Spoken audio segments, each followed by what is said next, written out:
మెట్ట ప్రాంతంలోని రైతులకు బొప్పాయి సాగు లాభసాటిగా మారింది. బొప్పాయిలో పోషకాలు అధికంగా ఉండటంతో నానాటికి వినియోగం పెరుగుతోంది. దీంతో పండిస్తున్న రైతులకు సాగు ఆశాజనకంగా ఉంది. అందుకే వీటి సాగుకు రైతులు మొగ్గు చూపుతున్నారు. పండ్ల తోటల సాగులో రైతులంతా ఇప్పుడు నర్సరీలపైనే ఆధారపడుతున్నారు. అందుకు తగ్గట్లుగానే నర్సరీలు ఎప్పటికప్పుడు నూతన సాంకేతిక విధానంతో మొక్కలను అభివృద్ధిపరిచి రైతులకు అందిస్తున్నాయి. ఇలాంటి నర్సరీలు చాలా మంది రైతులకు ఉపాధి మార్గాలు ఈ కోవలోనే ప్రకాశం జిల్లాకు చెందిన ఓ రైతు షేడ్ నెట్ కింద బొప్పాయి నర్సరీ పెంచి మంచి లాభాల్ని పొందుతున్నారు.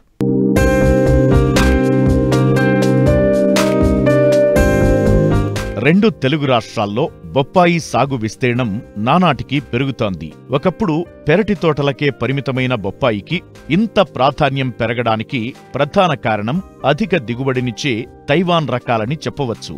బొప్పాయి అన్ని సీజన్లలో అందుబాటులో ఉండే పండు.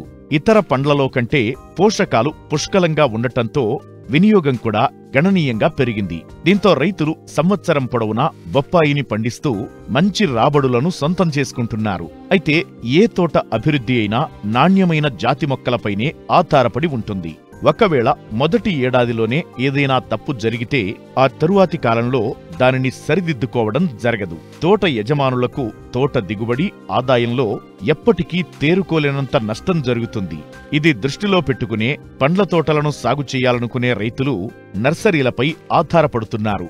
ఇందుకు తగ్గట్టుగానే నర్సరీలు వెలిశాయి. కాలానికి అనుగుణంగా రైతులకు కావాల్సిన రకాలను అభివృద్ధి చేసి అందిస్తున్నాయి. మా బొప్పాయి నర్సరీ అండి ఇది.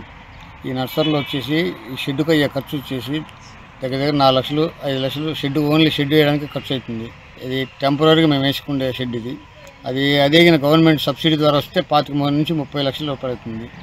మాకు అంత పెట్టుకునే శక్తి లేదు కాబట్టి మేమేదో తాత్కాలికంగా 4 నుంచి 5 లక్షల లోపు షెడ్ ఖర్చు అవుతుంది. ఇదే రౌండపాలెం చెరువు నుండి మట్టి తోలుకొని ట్రాక్టర్ల ద్వారా మట్టి తోలి దాన్ని ప్యాకెట్లలోకి నింపుతాం. నింపిన తర్వాత బెడ్డింగ్ వారీగా బెడ్లు పెడతాం. బెడ్లు పెట్టేసి దాని మీద మళ్ళీ దానికి విత్తనాలు తైవాన్ నుండి విత్తనాలు వస్తాయి. తైవాన్లో 76 నెంబరు ఒరిజినల్ అండి. దాన్ని కొట్టిన నెంబర్ లేదు ఇంకా. తైవాన్ రెడ్ లేడీ అది వచ్చేసి ఒక కిలో విత్తనం వచ్చేసి 4 లక్షల రూపాయలు, 3,90,000 రూపాయలు పడుతుందండి కేజీ విత్తనం.